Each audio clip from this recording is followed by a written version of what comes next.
এখন ঐক্য হয়েছে না, বিএনপির কথা আওয়ামী লীগেরই কথা।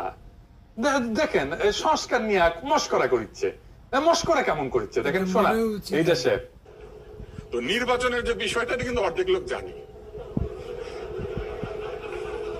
আর যেই অর্ধেক বলে যে জানি না, ওই অর্ধেক আসলে জিতবে না। এখন যেই অর্ধেক জানে আর যে অর্ধেক জানে না, এই অর্ধেক ওই অর্ধেককে বলে দেন এবং বলেন যে ভোট যদি হয়, যত সংস্কার আছে সব লিস্ট নিয়ে জনগণের কাছে গিয়ে দাঁড়াও, জনগণ যে লিস্টটা পছন্দ করবে সেই লিস্টে ভোট দিয়ে দিবে।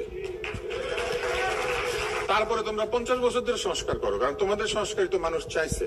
তাহলে তোমরা ভোটে দাঁড়াইয়া যা করতে চাইছো তাই করতে থাকো, 50 বছর ধরে করো। ভোটে জিতবা সংস্কার করবা, ভোটে জিতবা সংস্কার করবা, এবং পার্টির নাম দাও জাতীয় সংস্কার পার্টি। আর যদি ভোট না চাও তাহলে জাতীয় কুসংস্কার পার্টি।